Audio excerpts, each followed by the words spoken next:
नमस्कार भाइयों और बहनों। इस कहानी के सभी पात्र और घटनाएं काल्पनिक है।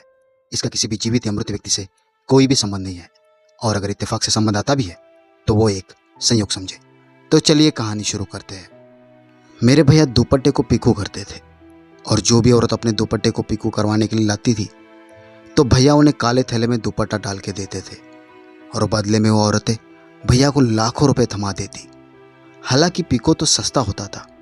एक दिन मैं अपना दुपट्टा लेकर भैया की दुकान पर चली गई, लेकिन मुझे देखते मेरे भैया का रंग फीका पड़ गया, और दुपट्टे को बिना पीको किए ही भाई ने मुझे डांट कर भेज दिया और बोला, अब हरगिज घर मत चले जाना, बल्कि फूफा के घर चले जाना। मैंने भाई के बात को मजाक समझा और घर आ गई।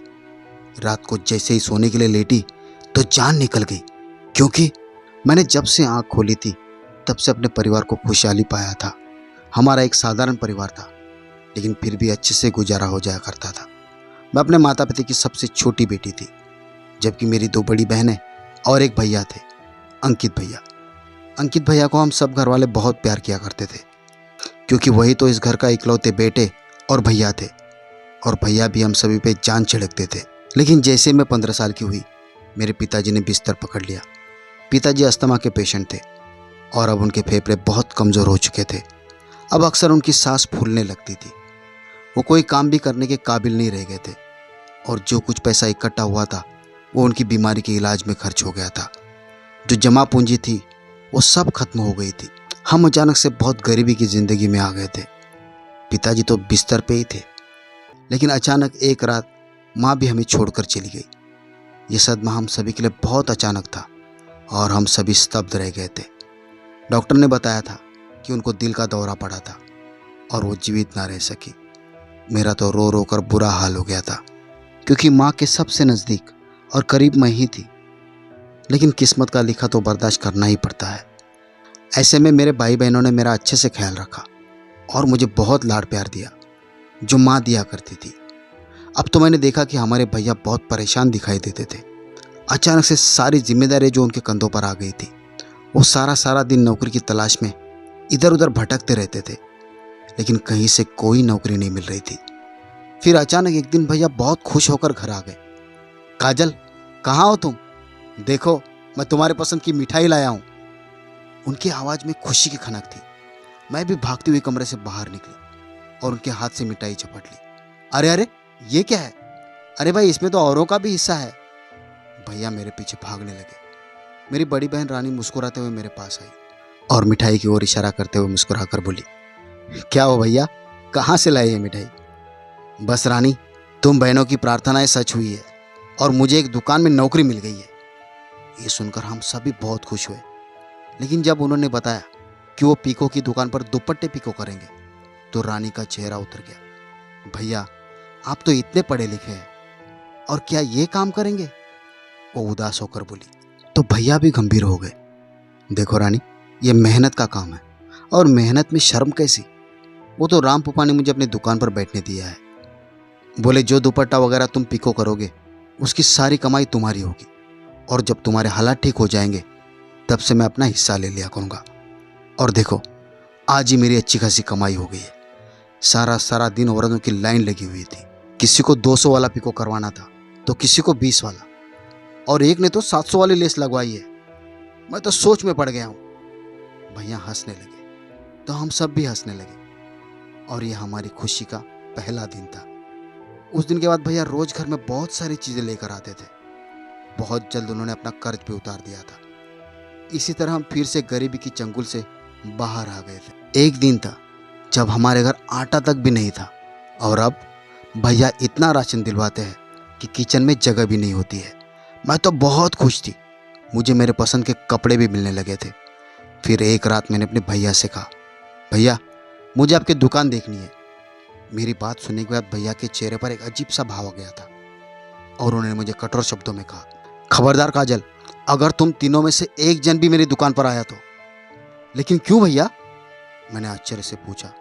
तो वो और भी क्रोधित हो गए। बस मैंने कह दिया है ना, वहाँ मुझे जानने वाले लोग हैं।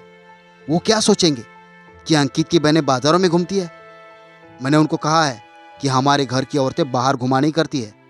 मेरा उतरा हुआ चेहरा देखकर फिर उनका स्वर थोड़ा नरम हुआ। तुझे जो चाहिए वो ला कर दूंगा, और पिको की डिज़ाइन की वीडियो बनाकर लाऊंगा, फिर तुम खुद पसंद कर लेना।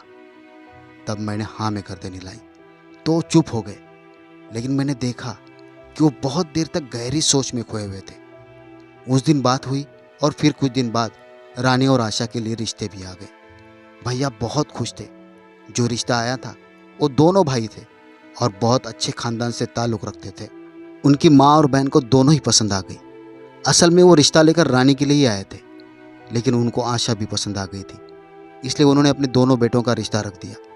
मेरे भाई ने हाँ कहने में कोई हिचकिचाहट नहीं की और पिताजी से इजाज़त लेकर उन दोनों की सगाई तय कर ली। घर में खुशी का माहौल था। हम सभी बहुत खुश थे। इतना अच्छा रिश्ता और अच्छे लोग मिले थे। जल्दी जल्दी शादी की तैयारी भी शुरू हो गई। भैया हमें बड़े बड़े मॉलों में लेकर जाते और बहुत सारे पैसे देकर दहेज के लिए कीमती कपड़े पसंद करते थे। रानी और आशा बहुत मना करती, भैया ये बहुत महंगे हैं और हमें इनकी आदत भी नहीं है। तभी वो मुस्कुरा कर कहते, अब तो इसकी आदत डालनी पड़ेगी, क्योंकि तुम दोनों के होने वाले पति बहुत अमीर परिवार से है और बहुत अच्छा बिजनेस है उनका, तो तुम दोनों को अभी से उनके तौर तरीके अपनाने होंगे। तब वो चुप हो जाती।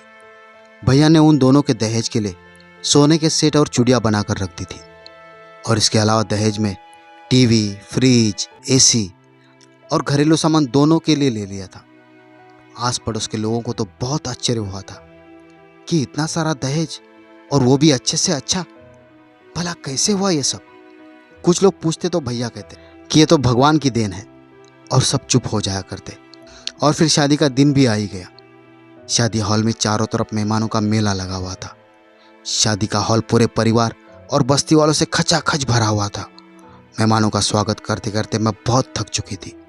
मेरे पैर सुन्न हो गए थे और सिर में भी बहुत दर्द हो रहा था। मजबूरन मैं स्टेज से उतरकर एक कोने की तरफ बढ़ी और एक कुर्सी पर बैठ गई। वहाँ म्यूजिक का शोर भी कुछ कम था। मेरे आगे कुछ औरतें बैठी थी, लेकिन मैंने उनकी ओर पीठ कर ली ताकि वे मुझे पहचान न सके, वरना फिर कोई फरमाइश कर लेती। मैंने कुर्सी को टेक लगा के आंखें बंद कर ली थी। अब मुझे उन औरतों की बातें साफ साफ सुनाई दे रही थी। ए राधा, ये अंकित के पास इतना पैसा कहाँ से आया जो इतनी धूमधाम से शादी की है और इतना सारा दहेज भी दिया है? उनमें बैठी एक मोटी औरत बोली, और हाँ देखो तो जरा, रिश्ता भी अपने से ऊंचे लोगों में किया है, भला इनका क्या जोड़। दूसरी महिला ने भी अपनी जलन निकाली। मैं बस अपनी उंगलियों से अपने सिर की मालिश कर रही थी, क्योंकि मेरे सिर में बहुत दर्द हो रहा था। अरे बहन, मैं इसकी क्या बताऊं? ये जो अनीता है ना, मेरी पड़ोसन, हाँ वही, उसने बताया कि वो पिछले महीने दुपट्टा पिको कराने के लिए अंकित की दुकान पर गई थी। वो तो देखकर हैरान रह गई, क्योंकि वहाँ धड़ाधड़ औरतें आती है और अंकित उन्हें दुपट्टा काले झोले में डालकर देता है और बदले में वो ढेरों पैसे देकर जाती है। उनकी बात पर मेरा माथा ठनका था। अरे क्या बात कर रही हो, भला पिको के इतने पैसे कौन देता है? दूसरी औरत ने मजाक उड़ाते हुए अंदाज में, अरे बहन, कसम खा के मैं सच कह रही हूँ। अनीता भी कसम खाकर कह रही थी कि औरतें उसके हाथ में 1-1 लाख की गड्डियाँ देकर जाती है। पहली वाली औरत ने यकीन दिलाने की कोशिश की, हाँ बहन, ऐसा ही कुछ होगा, वरना इतना पैसा कहाँ से आता है उसके पास। बीच में तीसरी औरत ने भी बात को काट लिया। उनकी बातें सुनकर मैं अपना सिर दर्द भूल चुकी थी, क्योंकि मेरा दिल घबरा रहा था। भला ऐसे कैसे हो सकता है कि एक दुपट्टे के बदले में लाखों रुपए? नहीं, ऐसा नहीं हो सकता। मेरा दिल इस बात को मानने को तैयार ही नहीं था, लेकिन वो औरतें अभी भी उसी बात पर ही चर्चा कर रही थी। मजबूरन मैं वहां से उठकर चली आई। रानी और आशा दोनों ही विदा होकर अपने घर जा चुकी थी। घर अचानक से बिल्कुल खाली खाली हो गया था। भैया तो रात को देर से घर आया करते थे और कभी कभी तो घर आते ही नहीं थे। अब बस मैं और पिताजी रह जाते थे। पिताजी तो दवाओं के नशे में बिस्तर पर पड़े रहते और मैं अपने घर के कामकाज निपटा के टीवी देखती रहती थी। लेकिन अब मैं बहुत परेशान थी। भला शादी में औरतें क्या बात कर रही थी? क्या ये बात सच थी या फिर वो लोग जलन के मारे ये सब बातें फैला रही थी? लेकिन फिर भी मेरा दिल संतुष्ट नहीं था और तभी मैंने अपने भैया की दुकान पर जाने का फैसला किया। करीब 1 साल पहले मेरे भैया ने गरीबी से तंग आकर ये काम शुरू किया था। तो ऐसा हो सकता था क्या कि सिर्फ पीको के बदले लाखों रुपए औरतें भैया को देकर चली जाए? इसी बात का पता लगाने के लिए आज मैं भैया की दुकान पर आ गई थी, ताकि मैं सच्चाई जान सकूं। या तो लोगों को कोई गलतफहमी हो गई थी या फिर कहानी कुछ और ही थी। लेकिन जैसे मैं भैया की दुकान पर दाखिल हुई तो मुझे देखकर उनका चेहरा पीला पड़ गया था। वो तुरंत दाएं बाएं देखने लगे। मैंने महसूस किया कि उनका चेहरा गुस्से से लाल हो चुका था। भैया ने मुझसे कहा, तुम यहाँ क्यों आई हो? तो मैंने आराम से कहा, मैं यहाँ दुपट्टे को पीको करवाने आई हूँ। यहाँ पर हर कोई इसी काम के लिए आता है ना। भैया ने कहा, तुम्हें यहाँ नहीं आना चाहिए था। तो मैंने कहा, मुझे अपने दुपट्टे पीको करवाने थे, तो मैंने सोचा कि आप ही से करवा लूँ। दूसरी दुकान पर जाऊंगे तो पैसे खर्च होंगे। आप तो मेरे भाई हैं, फ्री में कर देंगे, मैंने मजाक में कहा। लेकिन भैया का गुस्सा बढ़ता ही जा रहा था। वो हद से ज़्यादा परेशान दिखाई दे रहे थे। उनके माथे पर पसीना आ गया था, जबकि उस वक्त दुकान में उनके अलावा और कोई था ही नहीं। भैया ने कहा, तुम्हें मना किया था ना, तेरे समझ में बात नहीं आई? अभी इसी वक्त यहाँ से निकल जाओ और फिर दोबारा कभी मेरी दुकान पर मत आना। वो शब्द चबा चबा कर बोल रहे थे। उनका लहजा मुझे डरा रहा था। भला ऐसी भी क्या बात हो गई थी? भैया ने तो कभी मुझसे इस तरह बात नहीं की थी। मेरे दुपट्टे वाला थैला भैया ने मुझे वापस पकड़ा दिया और मेरे दुपट्टों को पीको भी नहीं किया और मुझे घर जाने को कहा। मैं जाने लगी तो एकदम से उन्होंने मुझे रोक लिया। फिर मुझसे कहने लगे, अपने घर नहीं जाना, सीधा फूफा के घर चली जाना। उनकी बात सुनकर मैं हैरान और परेशान रह गई थी।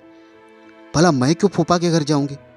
मुझे अभी रात का खाना बनाना था और फूफा जी का घर यहाँ से बहुत दूर था। मुझे लगा भैया मजाक कर रहे हैं। मैंने उनकी बातों को गंभीरता से नहीं और मैं दुकान से बाहर चली आई। पहले तो मैंने सोचा कि फूफा के घर चली जाऊं, लेकिन जैसे कि अभी आपको बताया कि फूफा का घर बहुत दूर था, काफ़ी चलना पड़ता, तो मेरे पैर भी दुखने वाले थे और मुझे घर जाकर खाना भी बनाना था। तो मैंने सोचा कि अगर फूफा के घर चली गई तो फिर बातों में लग जाऊंगी और फिर लौटते लौटते देर हो जाएगी। मुझे बहुत निराशा हुई थी। जिस मकसद से मैं अपने भैया की दुकान पर गई थी, वहाँ मुझे वैसा कुछ भी नज़र नहीं आया। मुझे यकीन हो गया था कि लोग जलन और ईर्ष्या के कारण ऐसी बातें फैलाते हैं, क्योंकि जब तक मैं दुकान में खड़ी थी तब तक कोई भी रहस्यमय किस्म की औरत वहाँ नहीं आई थी। लेकिन एक बात जिसने मुझे संदेह में डाल दिया था, वो था मेरे भैया का रवैया।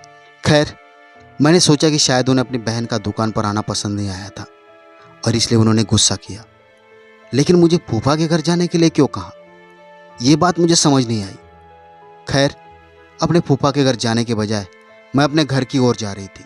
मैं तेज तेज कदम उठाती हुई अपने घर की ओर बढ़ रही थी। मैंने अपने शरीर को काली चादर से ढक लिया था और चादर की पल्लू से चेहरे पर नकाब किया हुआ था। केवल मेरी आंखें दिख रही थी और मेरे हाथ में झोला था। मैं घर पहुंच गई थी। घर आकर मैंने दरवाजे को कुंडी लगाई और अपने काम पे लग गई। आज रात का खाना बनाना था, लेकिन खाना बनाते वक्त मैं सोच रही थी, आखिर ऐसी क्या बात थी कि भैया इतना परेशान हो गए थे और मुझे फूफा के घर जाने को कह रहे थे। पहले मैंने सोचा कि भैया को ये बता दूं कि मैं सीधा घर आ गई हूँ, लेकिन फिर सोचा कि भैया गुस्सा करेंगे। उन्होंने मुझे फूफा के घर जाने के लिए कहा था और मैं सीधा घर आ गई। घर आकर सबसे पहले भैया ने मुझसे पूछा, फूफा के घर गई थी ना?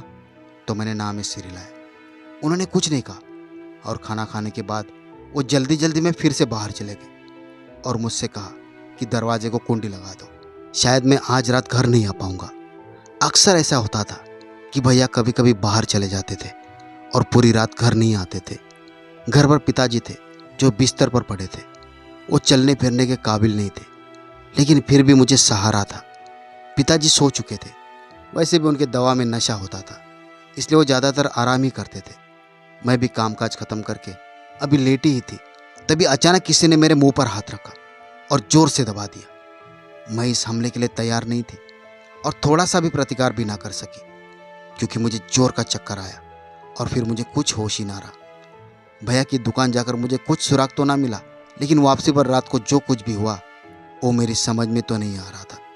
मुझे होश आया तो मैंने खुद को एक कुर्सी पर रस्सियों से बंधा पाया और चारों ओर अंधेरा ही अंधेरा था। मेरा मुंह भी बंधा हुआ था, जिसकी वजह से मैं कुछ भी नहीं बोल पा रही थी। मैंने हिलने डुलने की बहुत कोशिश की, लेकिन मुझे बहुत मजबूती से बांधा गया था। काफ़ी देर बाद जाके दरवाज़ा खुला। दरवाजे से कुछ लोग आते दिखाई दिए। उनमें एक लड़की भी थी। वो लोग मुझे अजीब अजीब सवाल पूछ रहे थे, लेकिन मुझे कुछ समझ में नहीं आ रहा था। उनमें से एक ने कहा, इसका मुंह तो खोलो ताकि जवाब तो दे सके। तभी उस लड़की ने मेरा मुंह खोल दिया। कौन हो तुम लोग? मुझे यहाँ क्यों लाए हो? मैंने घबरा के सवाल किया, क्योंकि मुझे बहुत डर लग रहा था। मेरा शरीर तो पत्ती की तरह कांप रहा था। ना जाने कौन लोग थे, मुझे यहाँ क्यों लाए थे। हे भगवान, अब मैं किसी को मुंह दिखाने के लायक नहीं रहूंगी। तरह तरह के ख्याल मेरा दिल दहलाने जा रहे थे। चुप रहो, सवाल हम करेंगे, तुम नहीं, समझी? एक आदमी ने जोर से टेबल पर हाथ मारा। मैं डर से कांपने लगी। हम सीआईडी से हैं और तुम हमें बताओगी अपने उस काम के बारे में जो तुम अपने गैंग के साथ मिलकर करती हो। इस बार बड़ी मूंछों वाले एक दूसरे आदमी ने पूछा। सीआईडी? मैंने हकलाते हुए बोला। मेरी गलती क्या है? मैंने पूछा तो आदमी कुर्सी पर झुक गया और उस लड़की से बोला, इसे तो अपनी गलती ही नहीं पता, कितनी मासूम है बेचारी। वो दोनों हंसने लगे, लेकिन मुझे कुछ भी समझ नहीं आ रहा था। तो उन्होंने पूछा, तुम कल पीको की दुकान पर गई थी ना? मैं उसकी बात सुनकर हैरान हो गई। हाँ गई थी साहब। मैंने जल्दी से हाँ में गर्दन हिलाई। गुड, अब बताओ वहाँ क्या डील हुई है तुम्हारी? कैसी डील? वो तो मेरे भैया की दुकान है और मैं अपने दुपट्टे पिको कराने गई थी जो कि भैया ने किए ही नहीं और मुझे वहाँ से निकल जाने को कहा। मैंने जल्दी जल्दी उनको सब कुछ बता दिया। वो सभी एक दूसरे को अजीब नज़रों से देखने लगे। ये किसे उठा लाए हो तुम लोग? बड़ी बड़ी मूंछों वाला भयंकर गुस्से में लग रहा था। सर, अब तो मामला और आसान हो गया। ये तो उस पीको वाले की बहन है, अब तो खुद हमारे हाथ आएगा। वो लोग काफ़ी देर तक आपस में बातें कर रहे थे, लेकिन मुझे कुछ भी समझ नहीं आ रहा था। मेरी हालत तो बदलती जा रही थी। आखिर वो क्या कह रहे थे? ठीक है सर, आप चिंता ना करें, हम अभी उससे संपर्क करते हैं। अब तो हमारे काबू में आ ही जाएगा। और फिर 2 घंटे बाद मैंने देखा कि और 2 लोग इस कमरे में दाखिल हो चुके थे और मेरे आश्चर्य की कोई सीमा ही ना रही, क्योंकि उनके साथ मेरे भैया अंकित भी थे, जिनकी आंखों पर पट्टी बंधी हुई थी। भैया! मैं जोर से चिल्लाई। उनको देखकर मेरी आंखों में आंसू आ गए थे और मैंने फूट फूट कर रोना शुरू कर दिया था। और जैसे ही उन लोगों ने भैया की पट्टी खोली तो उनकी नज़र मुझ पर पड़ी। वो मुझसे नज़रें चुराकर उन लोगों के आगे हाथ जोड़ने लगे। भगवान के लिए मेरी बहन को छोड़ दो, मैं तुम्हें सब कुछ सच सच बताता हूँ। वो उनसे दया की भीख मांग रहे थे। कुछ ही पल में उनको भी कुर्सी से बांध दिया गया था। हाँ मिस्टर अंकित, हम आपके मुंह से सच ही सुनना चाहते हैं, लेकिन आपकी बहन यही रहेगी, क्योंकि हमें आप पर बिल्कुल भरोसा नहीं है। अब आप बताएं, आप पीको के अलावा क्या काम करते हैं? भाई की आंखों से आंसू निकल पड़े थे और उन्होंने बताना शुरू कर दिया। मेरे पिताजी की बीमारी के बाद मैं बहुत चिंतित था। उनकी दवाइयों का खर्चा और माँ के अंतिम संस्कार आदि पे बहुत खर्चा हो गया था, इसलिए मैं कर्ज के बोझ तले पूरा दब गया था। मेरे लिए कोई रास्ता ही नहीं बचा था। हर जगह देख लिया, मगर मुझे कहीं नौकरी नहीं मिल सकी। यहाँ तक कि मेरे घर पे 2 टाइम के खाने की भी नौबत आ गई थी। फिर एक दिन जब मैं फुटपाथ पर बहुत परेशान होकर बैठा था, तो मेरे दिल ने किया कि हाथ आगे करके भीख मांग लूँ, कम से कम अपने बहनों के लिए रोटी तो मिल जाएगी। लेकिन उसी समय एक लड़की मेरे पास से गुजरी। मैंने उसके सामने हाथ फैला दिए। बहन, मेरी मदद कर दो, मेरे घर में 3 बहनें 2 दिन भूखी है। ना जाने कैसे मैंने अपने स्वाभिमान को मार के उसके आगे हाथ फैला दिया था। तो लड़की आश्चर्य से मुझे देखने लगी। मैंने उसकी तरफ देखा और चेहरे पर हल्की सी मुस्कान लाते हुए कहा, मैंने हर जगह कोशिश कर ली है, कहीं कोई काम नहीं मिला। मेरा सिर झुका हुआ था। तब उस लड़की ने मुझे अपने साथ आने के लिए कहा और अपनी कार में बिठाकर एक ऐसी जगह ले गई जहाँ बहुत सारे लोग काम कर रहे थे, ज़्यादातर औरतें थी। उसने मुझे एक आदमी से मिलवाया और कहा, यह बहुत ज़रूरतमंद है और कहता है कुछ भी करेगा। तब उस आदमी ने मुझे कहा, बस एक पिको की दुकान पर बैठना है जहाँ कुछ लड़कियाँ आया करेगी और अपने दुपट्टे साथ लाएगी। तुम्हें उनको हमारा कुछ सामान देना है और बदले में वो तुम्हें बहुत सारा पैसा देंगे, जिसमें से आधी रकम तुम्हारी होगी। उनकी बात सुनकर मैं घबरा गया था।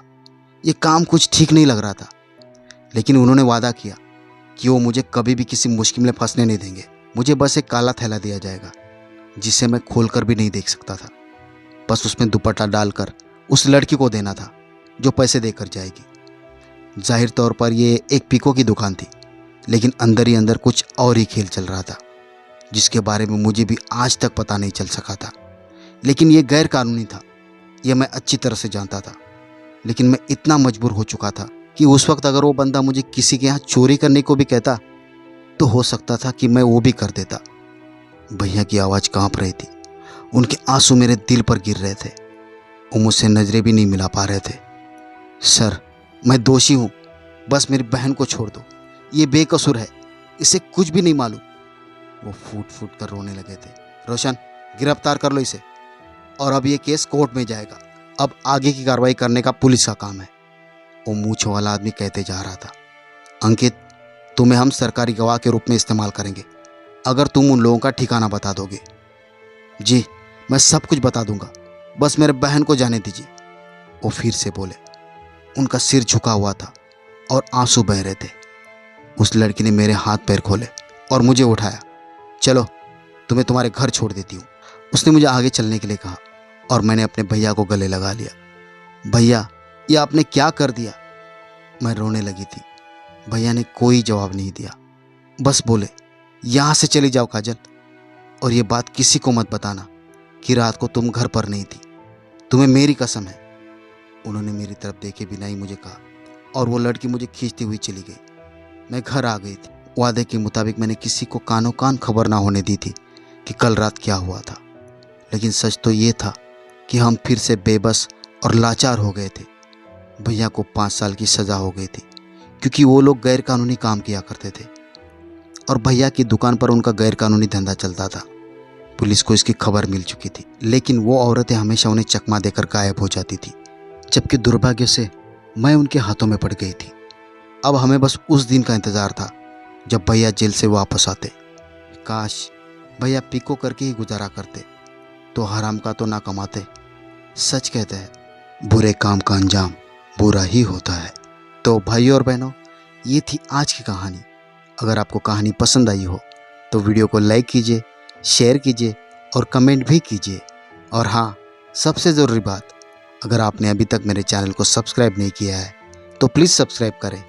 तो भाइयों और बहनों, मिलते हैं अगले वीडियो में एक और दिलचस्प कहानी के साथ। तब तक के लिए नमस्कार। धन्यवाद भाइयों और बहनों।